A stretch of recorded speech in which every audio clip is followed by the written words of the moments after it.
चिराग कौशिक से पूछ ले। चिराग क्या पूछ रहा है? कौशिक से पूछ ले, कौशिक बता देगा डिटेल में। ठीक है, चल भाई। बच्चे कहाँ गए भैया? आज सो गए क्या?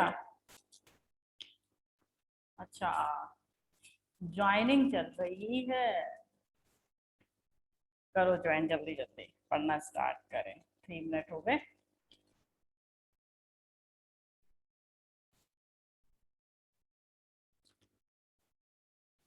और बस भाई, जो सो गए जगा लो ना जरा सा। तो हम खैर स्टार्ट कर ही देते हैं। और स्टार्ट करने से पहले मुझे 2-3 क्वेश्चंस के फटाफट से, जितना सुन रहे हो सभी, मुझे 2-3 क्वेश्चंस के आंसर दीजिए पहले, है ना। पहला क्वेश्चन है आपका कि जो कैरेक्टरिस्टिक अपने आप को प्रेजेंट जनरेशन में एक्सप्रेस नहीं कर पाते, ठीक है, ऐसे कैरेक्टरिस्टिक जो कि अपने आप को प्रेजेंट जनरेशन में एक्सप्रेस नहीं कर पाते लेकिन हो सकता है नेक्स्ट जनरेशन में अपने आप को एक्सप्रेस कर दें, तो ऐसे कैरेक्टर्स को हम क्या कहते हैं? ठीक है, which characters are not seen या not represent in present generation but can represent himself in next generation? कौन से होते हैं? बिल्कुल सही, दो लोगों का आंसर आ गया है। First is Raunak and second is Chirag. ठीक है, बिल्कुल सही आंसर है कि कौन से ऐसे होते हैं कैरेक्टर जो कि प्रेजेंट जनरेशन में अपने आप को एक्सप्रेस नहीं करते लेकिन नेक्स्ट जनरेशन में एक्सप्रेस कर देते हैं। Recessive character. वेरी गुड, याद है यानी कि आप लोगों को। नेक्स्ट क्वेश्चन है, ध्यान से सुनिएगा।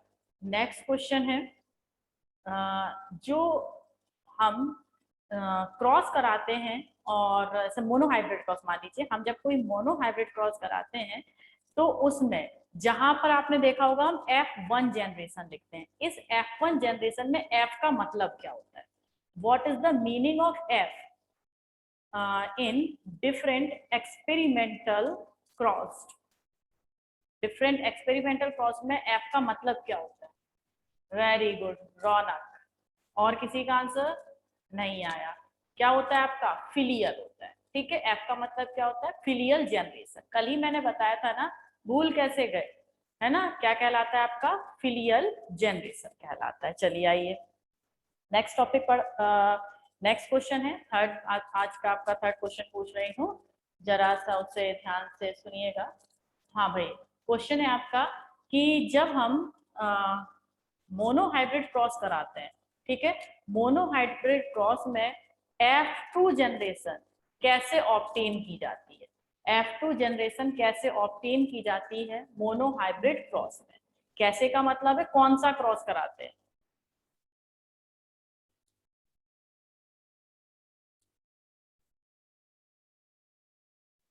जल्दी से। आंसर गलत हो गया रौनक। ओ बिल्कुल सही है, गलत नहीं है, सही है, सही है। चिराग का भी सही है, रौनक का भी सही है, बिल्कुल सही है। ठीक है, कौन सा क्रॉस कराते हैं बेटा? सेल्फ पॉलिनेशन कराते हैं। ठीक है, बस रौनक आंसर दे रही है और एक और चिराग आंसर दे रहा है, सब क्या सो रहे हो क्या? हाँ, ऐसे मत सोया करो भाई। तो कौन सा क्रॉस होता है आपका? सेल्फ पॉलिनेशन होता है। ठीक है, चलिए लास्ट क्वेश्चन है, उसके बाद मैं आज का नया टॉपिक स्टार्ट करती हूँ। और जो लास्ट है वो बताइए, who was the father of genetics? Genetics के पापा जी कौन है? Who was the father of genetics?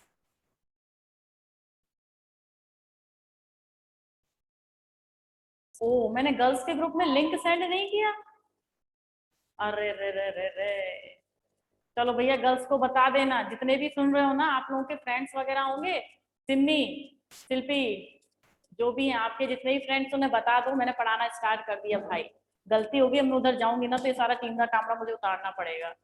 तो जरा आप अपनी फ्रेंड से कह दीजिए कि मैंने पढ़ाना स्टार्ट कर दिया। हो सकता है मैंने सेंड करना भूल गई हूँ, खाना खावा खाने में लगी हुई थी ना। चलो, तो पढ़ें। बिल्कुल सही है, ग्रेगर जॉन मेंडल, सभी का आंसर सही है। वैष्णवी, चिराग, रौनक, सिमी, आर्यन और कौशिक, बिल्कुल सही आंसर है। Gregor John Mendel was the father of genetics. आ जाइए, चलिए बेटा, अब हम लोग नेक्स्ट टॉपिक जो पढ़ते हैं, और जो नेक्स्ट टॉपिक है वो है क्या अपना? मोनोहाइब्रिड क्रॉस हो गया था ना, dihybrid cross, dihybrid cross. ठीक है, जरा ध्यान से सुनना। इसके बाद हम मेंडल और मेंडल के बारे में पढ़ेंगे, मेंडल ने क्या काम किया जेनेटिक्स में, वो सब पढ़ेंगे। ये आपका इंट्रोडक्शन का लास्ट टॉपिक है। ठीक है, इंट्रोडक्शन का लास्ट टॉपिक कौन सा है आपका, यही वाला, मींस आपका डाई हाइब्रिड क्रॉस। तो स्टार्ट करते हैं। डाई हाइब्रिड क्रॉस का मतलब क्या होता है, जहां पर दो कैरेक्टर्स को लेकर और दोनों कैरेक्टर्स के बीच में क्रॉस कराया जाता है। ठीक है, जिसमें दो इंडिविजुअल के इन्हीं दो कैरेक्टर्स के बीच में क्रॉस कराया जाता है, ऐसे क्रॉस को हम क्या बोलते हैं, डाई हाइब्रिड क्रॉस। ठीक है, मोनो हाइब्रिड में इन्हीं दो इंडिविजुअल के सिंगल कैरेक्टर्स को लेकर अगर क्रॉस कराया जाता है तो monohybrid cross. Dihybrid cross, दो इंडिविजुअल के बीच में दो कैरेक्टर्स को लेके अगर क्रॉस कराया जाता है तो डाई हाइब्रिड क्रॉस। समझ में आ गया, मोनो हाइब्रिड डाई हाइब्रिड। देखो दोनों में, मोनो हाइब्रिड और डाई हाइब्रिड दोनों में कॉमन क्या चीज है कि दोनों में दो इंडिविजुअल होते हैं, दो अलग अलग इंडिविजुअल होते हैं मोनो में और किसमें, आपका जो डाई हाइब्रिड है उसमें। बात समझ गए ना इतना। तो लेकिन दोनों में डिफरेंस क्या है, दोनों में डिफरेंस होता है आपका कि मोनो हाइब्रिड क्रॉस में एक सिंगल कैरेक्टर लेके और दो पेरेंट्स के बीच में क्रॉस कराया जाता है, जबकि डाई हाइब्रिड क्रॉस में क्या किया जाता है, दो अलग अलग पेरेंट्स को लेके और उनके भी दो दो कैरेक्टर्स को लेके और क्या कराया जाता है, क्रॉस कराया जाता है। ठीक है, तो cross between two contrasting character. Character को एक बात और ध्यान रखिएगा, ट्रेट भी कहते हैं। ठीक है, तो मैं यहाँ पर लिख देती हूँ, cross between two contrasting traits. ठीक है, दो कॉन्ट्रास्टिंग ट्रेट्स के बीच में अगर क्रॉस कराया जाता है तो इसे हम बोलते हैं, क्या बोलते हैं इसे हम, तो इसे हम बोलते हैं डाई हाइब्रिड क्रॉस। ठीक है, तो भाई मैं सॉरी बोल रही हूँ कि मैंने आपको मैसेज नहीं किया गर्ल्स वाले ग्रुप में। ठीक है, अगर ऐसा कभी हो जाए तो अपने आप 8:30 बजे भाई अपने आप आ जाया करो पढ़ने के लिए।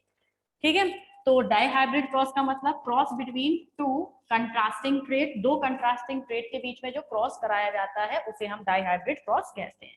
अब जरा सुनिएगा ध्यान से, यहाँ पर जो डाई हाइब्रिड क्रॉस है इससे आपसे क्वेश्चन जो पूछे जा सकते हैं, रेशियो पूछा जा सकता है। ठीक है, क्योंकि लंबा चौड़ा लिखने को तो आएगा नहीं तो उस पर थोड़ा ध्यान भी कम देना, लेकिन जो मेन पॉइंट है बोल दूं बेटा इसे याद कर लेना, तो भाई उसे याद कर लेना।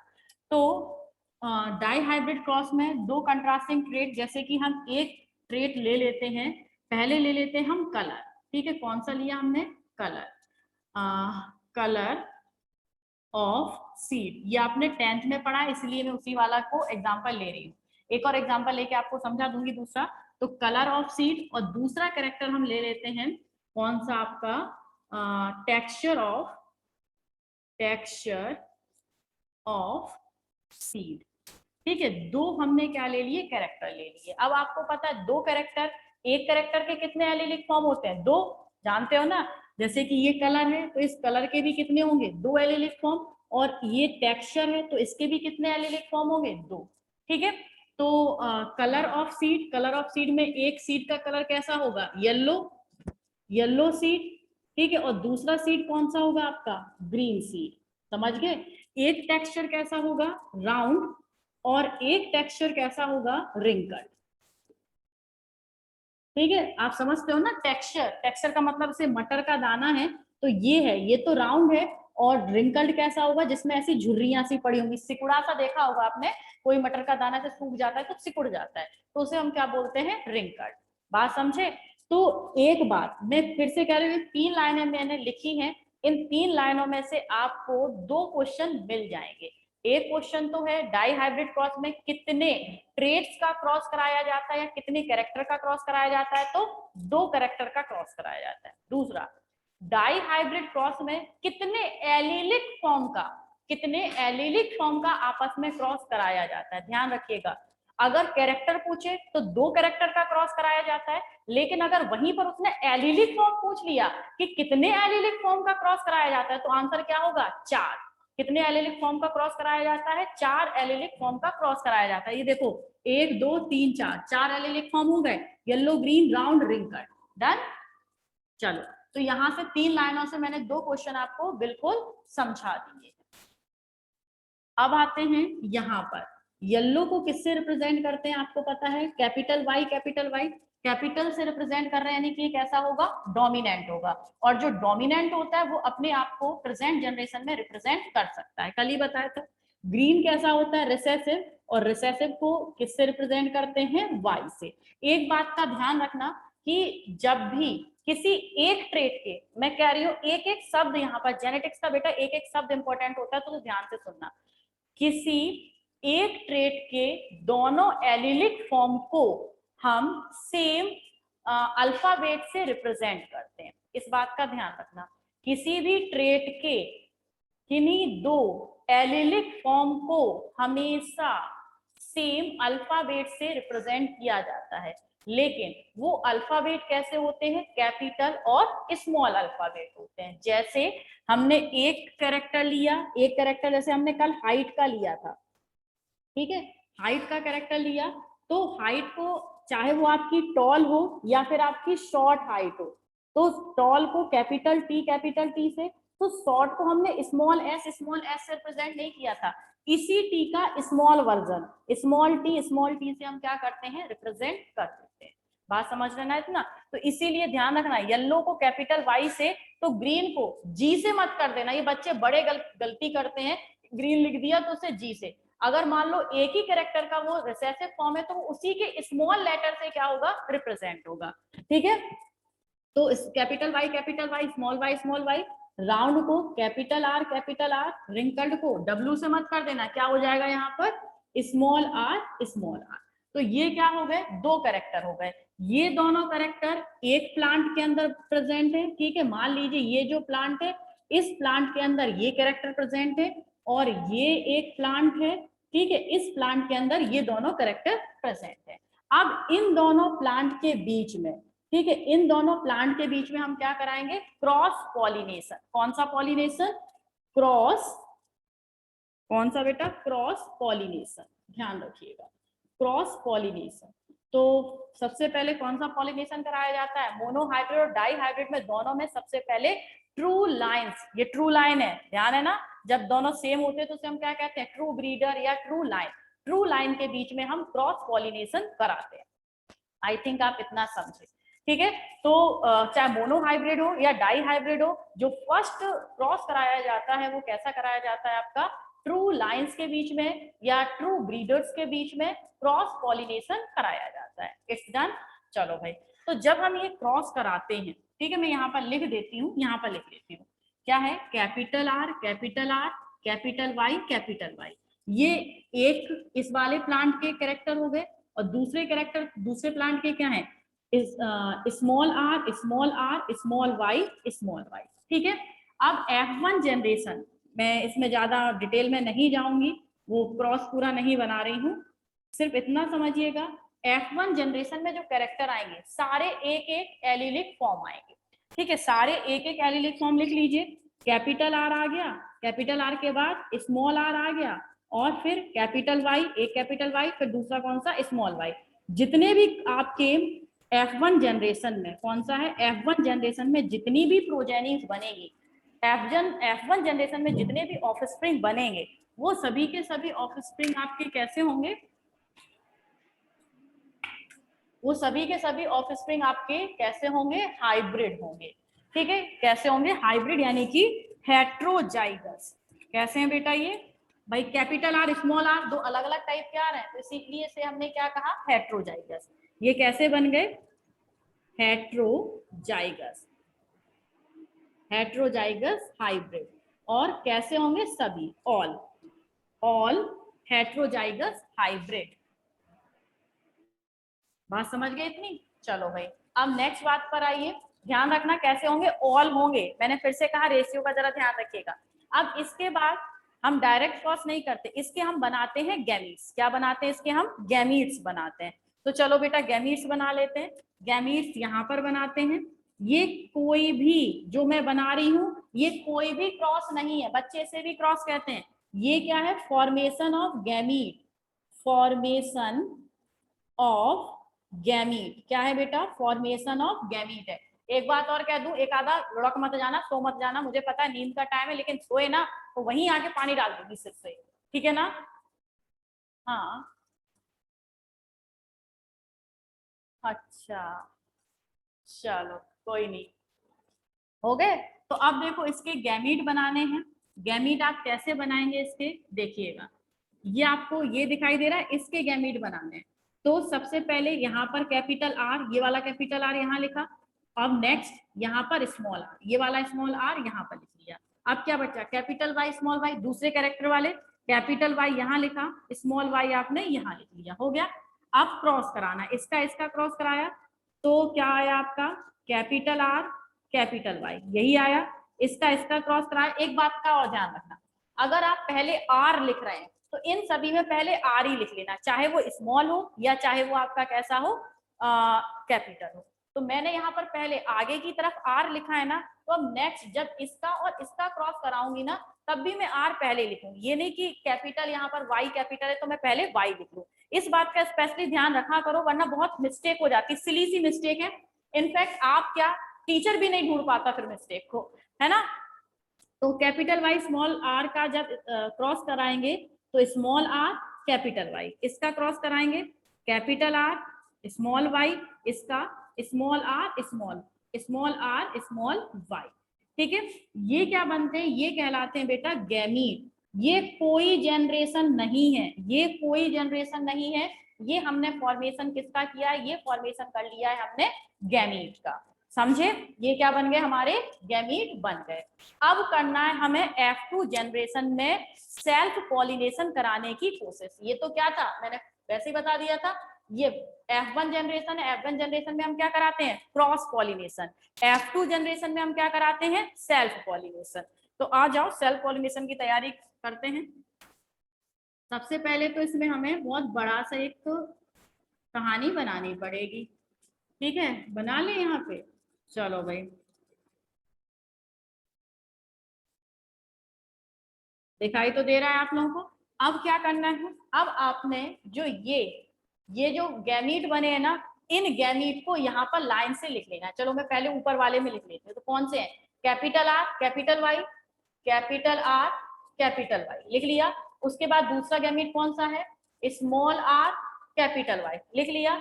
उसके बाद तीसरा गैमीट कौन सा है, कैपिटल आर स्मॉल वाई, और उसके बाद क्या है, स्मॉल आर स्मॉल वाई, ठीक है। हो गया इतना। आपको उम्मीद नहीं होगी कि ये आपका 2018 में 5 मार्क्स का क्वेश्चन आया था, ठीक है, बस इतना ही बनाना था। मोनो हाइब्रिड क्रॉस नहीं, डाई हाइब्रिड क्रॉस, 5 मार्क्स का आपका क्वेश्चन आया था। और इसमें एक और विद टेल क्वेश्चन था। ये क्वेश्चन आप मीन्स ये वाला जो टॉपिक है एक बार फिर से जेनेटिक्स की चैप्टर में आपका रिपीट होगा, तो अभी समझ लीजिए। वहां पर केवल मैं ये कह दूंगी ये डाई हाइब्रिड क्रॉस को रिप्रेजेंट करता है। तो अगर मैंने वहां कह दिया ये डाई हाइब्रिड क्रॉस को रिप्रेजेंट करता है, तो आपके माइंड में बन जाना चाहिए कि डाई हाइब्रिड क्रॉस का मतलब क्या होता है, ठीक है। तो वो मेंडल्स के लॉ में आएगा कि मेंडल का कौन सा लॉ डाई हाइब्रिड क्रॉस को रिप्रेजेंट करता है, ठीक है। तो वहां पे जब मेंडल्स के लॉ पढ़ेंगे तो मैं ये दोबारा से क्रॉस नहीं समझाऊंगी, समझ लेना। वहां पर कह दूंगी ये वाला लॉ मेंडल के डाई हाइब्रिड क्रॉस को रिप्रेजेंट करता है, कैसे करता है उसके आगे की कहानी वहां पर मैं आपको समझा दूंगी, ठीक है। अब देखो ये सारे मैंने गैमीट लिखे थे, अब सेम गैमीट बेटा इधर लिख लेने हैं। तो कैपिटल आर कैपिटल वाई, फिर स्मॉल आर कैपिटल वाई, फिर कैपिटल आर स्मॉल वाई, फिर ये वाला same small R small Y. जिस सीक्वेंस में इस साइड लिखे बिल्कुल उसी सीक्वेंस में आपको इस साइड में लिख लेने हैं। लिख लिया आप सभी ने इधर? चलो भाई, अब इसका इसका क्रॉस कराना है, तो इन दोनों का क्रॉस कराएंगे। तो capital R capital R capital Y capital Y, हो गया। इसका क्रॉस कराएंगे कैपिटल आर कैपिटल वाई, इसका इसका capital R capital Y small Y, इसका और इसका capital R capital Y small Y, ठीक है। आई थिंक आप सभी को क्रॉस आते होंगे भली तरीके से, जिसे नहीं आते मैं पूरा बना देती हूँ, जल्दी से देख लेना। अब इसका और इसका क्रॉस कराना है, तो कैपिटल आर और ये कौन सा small are, capital R small R, और ये वाई भी कैपिटल है, ये वाई भी कैपिटल है, कैपिटल वाई। अब इसका देखो इसमें दोनों स्मॉल आर है, स्मॉल आर कैपिटल वाई। तो यहाँ पर कुछ सीक्वेंस अलग मिलेगा, मैं यहाँ पर एक स्टार बना देती हूँ, ठीक है। क्यों बनाया बाद में बता दूंगी। अब क्या है, capital R small are capital Y small Y, इसका small are capital Y small Y. ठीक है, सेकंड लाइन समझ गए। अब आते हैं इसकी पूर्ण के थर्ड लाइन पर, capital R capital Y small Y. अब इसका इसके साथ capital R capital Y small Y. अब कैपिटल आर स्मॉल वाई सही कर रही हूँ ना। अब कैपिटल आर स्मॉल वाई। अब देखिए इसका इसके साथ कराना है, इसके साथ capital R capital Y small Y capital Y small Y. अब इसके बाद कैपिटल आर स्मॉल वाई और यहाँ पर स्मॉल वाई। हो गया, चलो भाई सभी का हो गया। अब इसके कैरेक्टर और लिख लेते हैं फटाफट से। जब कैपिटल आर आए तो कैसा होता है, राउंड है, और साथ के साथ कैपिटल वाई आ रहा है तो कैसा होगा, येलो। ठीक है, कैपिटल वाई है येलो है, कैपिटल आर है तो कैसा है, राउंड है। ठीक है, ये भी कैसा होगा, राउंड येलो। ठीक है, जो अलग है मैं केवल उनके नाम लिख देती हूँ, सारे राउंड येलो ही है। आप देखोगे तो ये भी राउंड येलो ही है। ये भी कैपिटल आर स्मॉल आर में कौन रिप्रेजेंट करेगा, कैपिटल वाला, तो ये कैसा हो गया, राउंड। और ये कैसा हो गया बेटा आपका, येलो, क्योंकि कैपिटल वाई अपने आप को रिप्रेजेंट करेगा। यहाँ पर राउंड और यहाँ पर येलो क्यों है, क्योंकि कैपिटल आर डोमिनेंट है, और जो डोमिनेंट है वो अपने आप को एक्सप्रेस करता है, रिसेसिव वाला एक्सप्रेस नहीं करता। तो डोमिनेंट कौन सा है, कैपिटल वाला, जो बड़ा कैपिटल लेटर में लिखते हैं वो डोमिनेंट है, वो एक्सप्रेस कर रहा है। तो कैपिटल आर राउंड है, इसलिए राउंड और येलो। अब देखो दोनों स्मॉल आ गए दोनों स्मॉल, तो दोनों स्मॉल आर आ जाए तो क्या होगा, रिंकल्ड। और कैपिटल वाई है तो कैसा हो जाएगा, येलो हो जाएगा। यहाँ पर कैसा होगा, यहाँ पर नॉर्मली है राउंड येलो। ठीक है, नेक्स्ट वाले में बेटा क्या होगा, रिंकल्ड येलो। अभी इसका रेशियो बताऊंगी, वो इंपॉर्टेंट है, ये तो आप कर लेंगे खैर। राउंड येलो, ये भी कैसा होगा, राउंड येलो। ये कैसा होगा, ये देखो एक नई चीज निकल के आई, कैपिटल आर तो हो गया राउंड, और स्मॉल वाई है तो स्मॉल वाई के लिए कैसा हो गया, ग्रीन। ठीक है, राउंड ग्रीन, ये भी कैसा होगा बेटा, ये भी होगा राउंड ग्रीन। ठीक है, ये कैसा होगा, ये होगा राउंड येलो। ये कैसा होगा, स्मॉल आर आ रहा है तो रिंकल्ड येलो। ठीक है, ये कैसा होगा, ये होगा आपका राउंड ग्रीन। और ये एक बिल्कुल नई चीज निकल के आई है, और ये नई चीज क्या है, स्मॉल आर है, तो स्मॉल आर के लिए रिंकल्ड और स्मॉल वाई के लिए ग्रीन। हो गया, तो ये तो आपने पहचान लिया, आई थिंक सभी पहचान लिए होंगे। अब इसका रेशियो देखिएगा, जो मोस्ट इंपॉर्टेंट है, जो यहाँ से पूछा जाना है। ठीक है, देखिए सबसे पहले मैं इसे रफ कर देती हूँ इस वाले को, है ना, इसकी तो अभी कोई जरूरत नहीं है। तो फिनोटाइप रेशियो, कौन सा,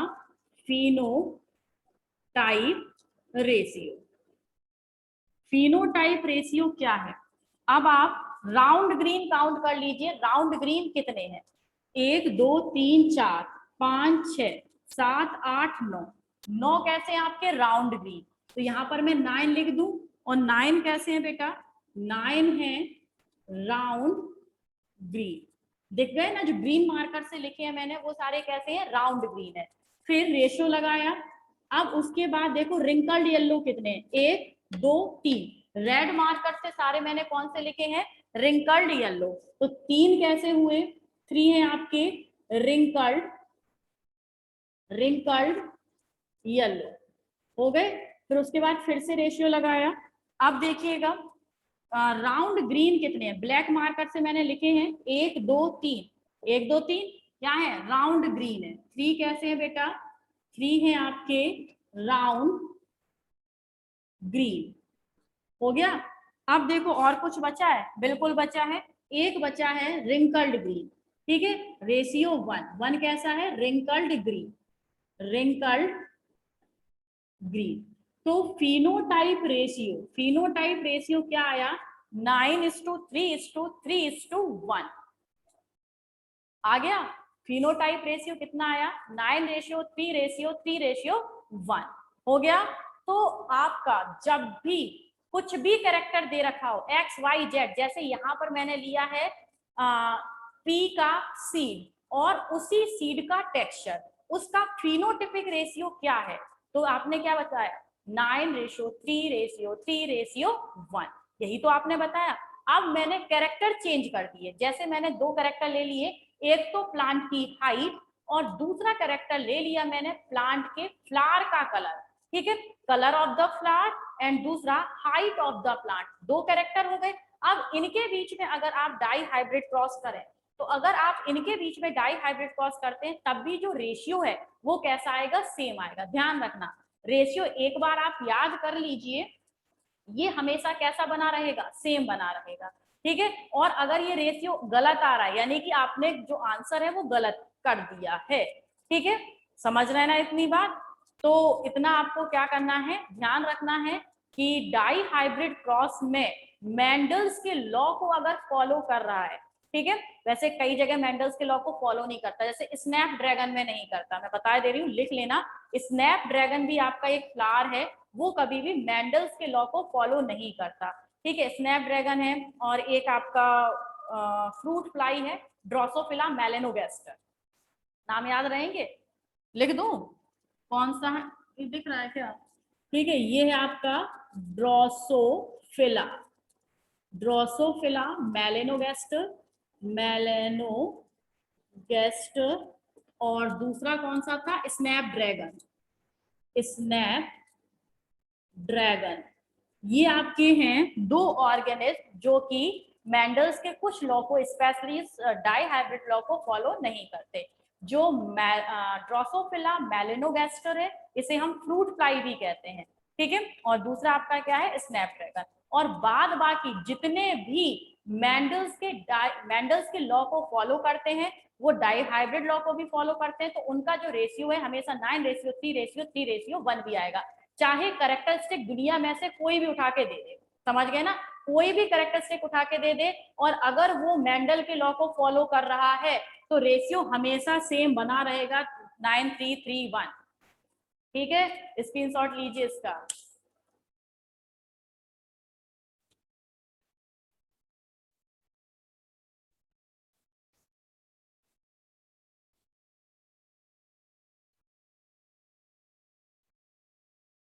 हाँ बता रही हूँ, जीनोटाइप रेशियो, चिंता मत करो,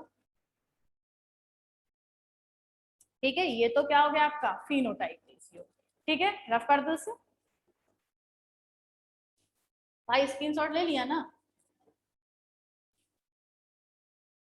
अब आओ इसका जीनोटाइप रेशियो, ठीक है, कौन सा है, जीनोटाइप, जीनोटाइप रेशियो, इसका जीनोटाइप रेशियो क्या होता है, 1:2:1:2:4:2:1:2:1, ठीक है, ये होता है इसका क्या, जीनोटाइप रेशियो, याद हो गया, 12:12:4:21:21, ठीक है, बस इतना याद कर लो, 12:12:4, फिर यहां से लौटा दो, ठीक है, ये दो है, ये दो है, फिर 1:1:2:2:1:1, 12:12:4:21:21, ठीक है, तो ये क्या है इसका जीनोटाइप रेशियो होता है। जीनोटाइप रेशियो 1:2:4:4:4:4:4:2:1:1, ये क्या है इसका जीनोटाइप रेशियो है। इसे भी आपका पूछा जा सकता है, इसे भी आप कहीं पर छोटा सा नोट कर लेना, याद हो जाएगा बहुत जल्दी, ना याद हो तो टेंशन मत लेना, ये ज्यादा पूछा जाता है, ठीक है, चलिए,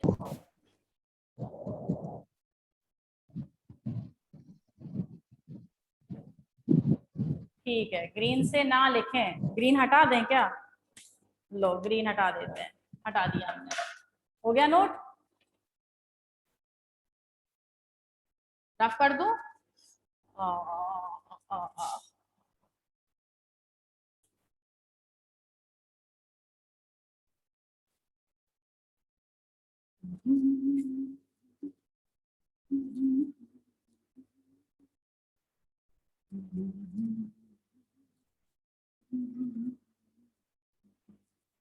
चलो भाई, तो ये आपका टॉपिक कंप्लीट हो गया। अब आते हैं अपने नेक्स्ट टॉपिक पर और अब स्टार्ट करते हैं वास्तव में अपनी अच्छी सी जेनेटिक्स। ठीक है, तो सबसे पहले जो जेनेटिक्स के फादर आप बहुत अच्छे से जानते हैं, ग्रेगर जॉन मेंडल। वास्तव में वो कोई साइंटिस्ट नहीं थे, आपको बता देते हैं। ठीक है, वो क्या थे, एक चर्च में जो क्राइस्ट होते हैं, जिसे हम पादरी बोलते हैं, फादर होते हैं ना, उस टाइप का वो काम करते थे। ठीक है, उनके पास एक बहुत बड़ा सा गार्डन था और वो उसी गार्डन में सब्जियां उगाते थे। और ऐसे ही एक दिन वो क्या, पी से, ठीक है, पी समझते हो ना, मटर से कुछ अपने गार्डन में उगाई और उनकी 1 2 3 4 6 जनरेशन तक उन्होंने ग्रो किया। और उसके बाद उन्हें बहुत सारे डिफरेंसेस वगैरह देखने को मिले।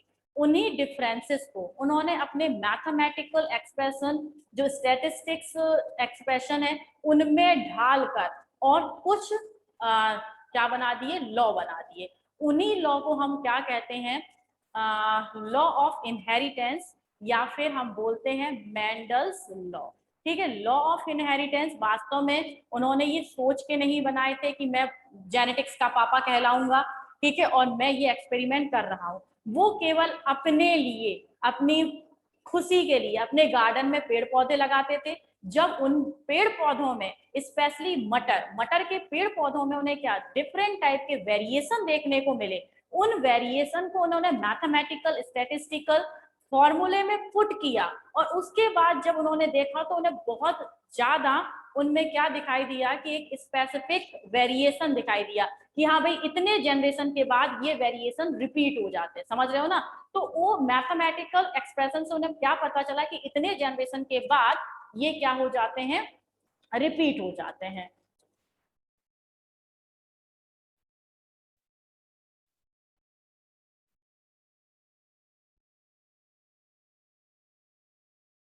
क्या कह रहे हैं बेटा प्रीति मैम, आपके 13, क्या 13, समझी नहीं प्रीति मैं, अच्छे से एक्सप्रेस करो।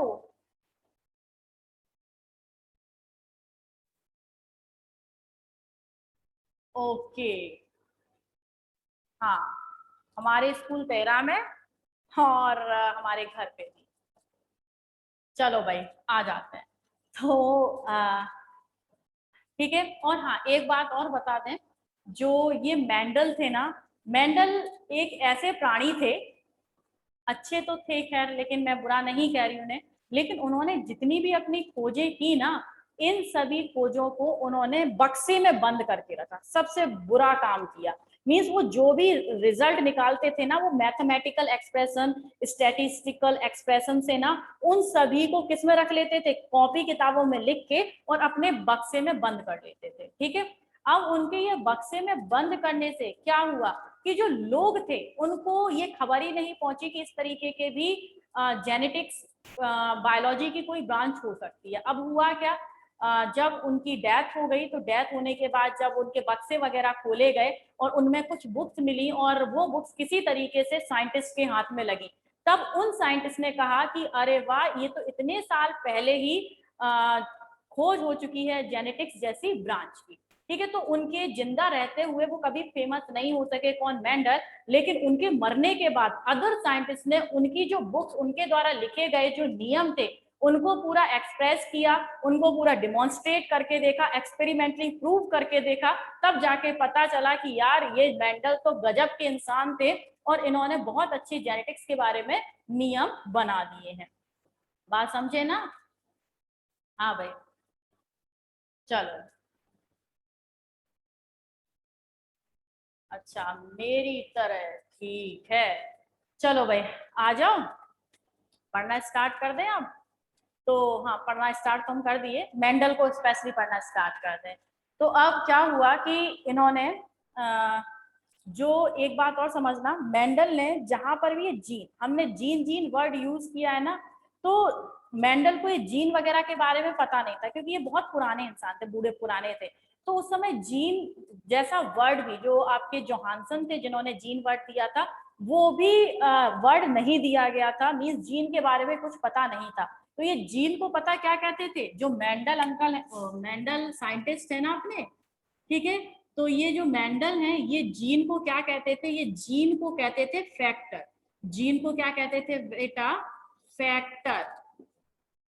ठीक है, जीन को क्या कहते थे, फैक्टर कहते थे। तो एक क्वेश्चन आपका ये भी बन सकता है कि जीन को फैक्टर किस साइंटिस्ट ने कहा, तो जीन को फैक्टर मेंडल ने कहा, समझ गए ना आप। और या फिर ये भी उल्टा भी पूछ सकते हैं, मेंडल ने जीन को क्या कहा था अपने एक्सपेरिमेंट में, तो मेंडल ने अपने एक्सपेरिमेंट्स में जीन को क्या कहा था, फैक्टर्स के नाम से रिप्रेजेंट किया था। बात समझ गए इतनी, चलो अब देखो, मेंडल ने जो पी प्लांट लिया था, उस पी प्लांट का साइंटिफिक नेम क्या था। भाई मैं तो मेंडल नहीं हो सकती, ठीक है, मेंडल अच्छे इंसान थे, मैं कहाँ इतनी अच्छी, है ना। तो सुनो, पी प्लांट लिया था, इस पी प्लांट का फटाफट से साइंटिफिक नेम बता दो। हम जल्दी बोलो, प्रीति, आर्यन, चिराग, जिज्ञासा, कनक, कौशिक, कुसुमलता, नम्रता, रौनक, शिल्पी, सिम्मी, सौम्या, वैष्णवी, जल्दी से आंसर बोलो। देखो मैं एक सांस में तुम्हारे नाम ले लिए, आ गया जिज्ञासा का आंसर। और बस गूगल सर्च करने लगे क्या। देखो मैं बिना चश्मा लगाए पढ़ा रही हूँ आज, मुझे दिखाई भी देने लगा है आजकल तो। सौम्या, क्या पोटेशियम, अच्छा ठीक है, पाइसम सेटाइवम, हो गया गूगल सर्च, मुझे पता है, पता है। तो पी प्लांट क्या है आपका, पाइसम सेटाइवम, क्या है, पाइसम सेटाइवम है पी प्लांट का साइंटिफिक नेम। ठीक है, इस पर इन्होंने एक्सपेरिमेंट किए थे। अब देखो, जो एक्सपेरिमेंट किए थे, तो मेंडल तो अपने एक्सपेरिमेंट में सक्सेस रहे, ठीक है। तो ऐसा क्या खासियत थी मेंडल के एक्सपेरिमेंट में जिससे कि वो तो क्या रहे, इसमें सक्सेसफुल रहे, लेकिन बाद में अदर साइंटिस्ट ने अदर प्लांट पर, पी पर नहीं, दूसरे प्लांट जैसे कि आपका 4 o'clock प्लांट है ना, मैराबिलस जलापा, वो एक फेलियर है मेंडल्स के लॉ का, जैसे स्नैपड्रैगन वगैरह था ना वैसे। तो अदर साइंटिस्ट पास क्यों नहीं कर पाए अदर प्लांट्स पर इन रूल्स को, ठीक है। मेंडल्स के कुछ रूल थे ना, स्पेशली 3 रूल थे मेंडल के, ये 3 रूल पूरी तरीके से